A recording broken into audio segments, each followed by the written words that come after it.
Next question is for Dr. Hoven. The Avimonmus is a bird-like dinosaur that supposedly had feathers. How would you discount this as transitional proof for evolution from reptiles to birds? Okay. The question, did dinosaurs become birds? The Bible says God made the fowl on day 5, he made the reptiles on day 6. Evolution theory is exactly the opposite. Reptiles came first and then birds. This guy says dinosaurs are alive as birds. It's absurd. 1999, the USA Today published an article about the missing link was discovered. National Geographic, the missing link, breaking news, we found the proof for evolution. Had a big article about it in November 99. 2 months later, oops, it was a fraud. Some guy in China made this thing and sold it to the Americans for a lot of money. Proven wrong. We could go spend a long time on this one if you'd like, on this. Birds, the descendants of dinosaurs. All you got to do is add a few feathers and say, man, go ahead, it won't hurt too much. Give it a try, okay? There are millions of differences.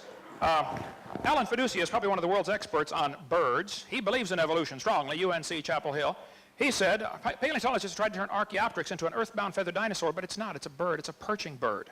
Archaeopteryx had claws on its wings, and they say that's a missing link. We don't have time to cover all this today, but there's an awful lot of evidence that the one you mentioned here, I think I have stuff on that one too. I have most of the things in here. Archaeopteryx, and none of these can be missing links, fully formed birds are found in rock layers dated by the evolutionists at 130 million years old. How could they evolve from dinosaurs? Dinosaurs lived and died, according to their theory, 65 million years ago. Here's 140 million year old birds found, much older than Archaeopteryx.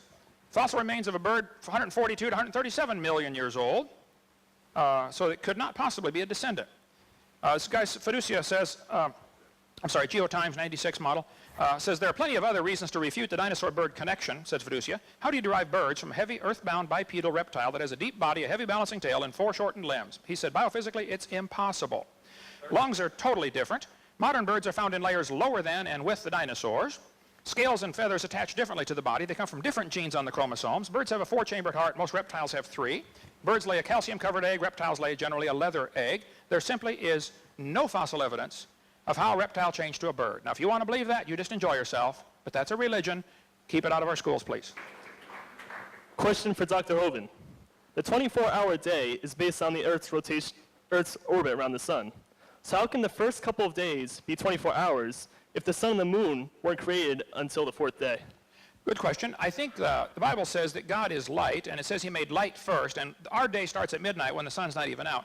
One spin of the Earth is a day on Earth in relation to anything. You could have a day, you could have the Earth spinning in relation to anything, you know.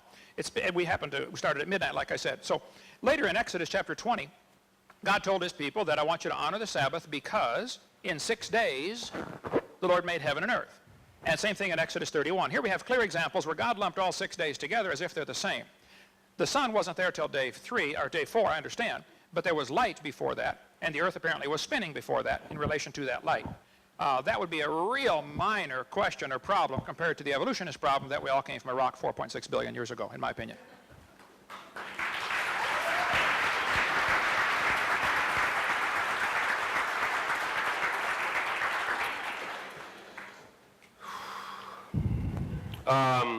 I'll say 2 things. The answer to that question is too trivial to go into. It's a good question. We measure a day a certain way. Days didn't appear in that form till 4 days into this story. The story is a metaphor. It's not a, hey, they were really 24 hours and you can take it to the bank. If that kind of argumentation satisfies you that, oh, well, there was light and somehow the earth was spinning even before it was created to spin, fine. I don't have anything to say about it. I just want to go back one step.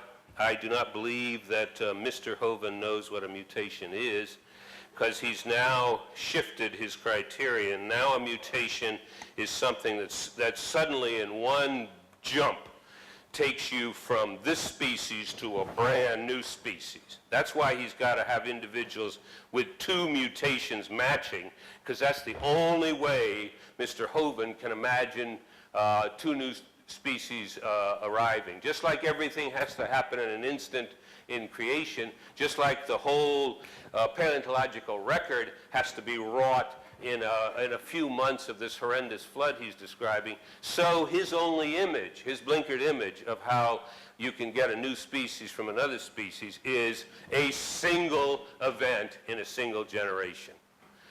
I mean, there are a whole bunch of biology courses which I'm happy to know your children will be taking that'll explain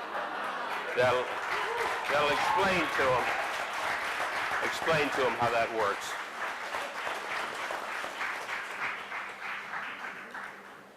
Dr. Holden? I think that was my response to him. Let's make this the last. Question for Dr. Chivers. Yes, sir. Explain the evolution of a feather. Explain the evolution of a feather. From the scales of reptiles. Well, I just happened to have spent several months working on this problem. How am I supposed to explain the evolution of a feather? Well, it is uncertain how feathers evolved or what their initial function was. It was initially believed they evolved for flight. It later seemed more logical, and there was, again, some fossil evidence that was consistent with it, that they may have evolved for thermoregulation and later achieved a role in flight. They're believed to have evolved from scales of a reptile, and I'm not a bird anatomist, and I've not spent my life concerning myself with every single detail of every single creature, including, in particular, the details as to how feathers evolved. All right. This biology book says very clearly, bird feathers evolved from the same scales that protected the reptiles so well. Bird feathers are unbelievably complex. Feathers and scales are both made of the protein keratin, but that proves a common design engineer, not a common ancestor. Battleships and forks are both made from iron. It doesn't prove one evolved from a tin can. It proves iron is a good substance with which to make things, okay? And the designer used keratin to create all kinds of things.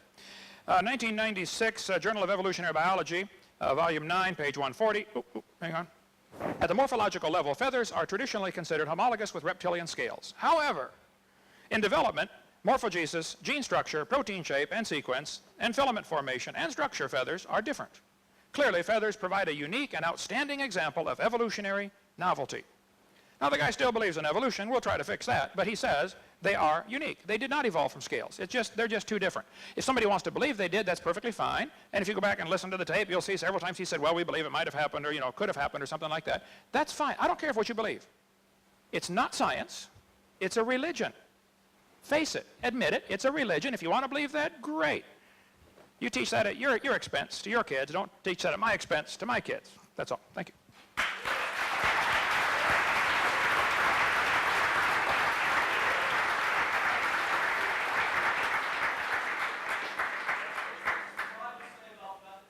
His turn over here. This will be our last question for Dr. Hovind. If creationists believe the universe was created 6,000 years ago, how do you explain the galaxies and stars, which are millions and billions of light years away? I don't know that I can do that in the time allotted. I will certainly try.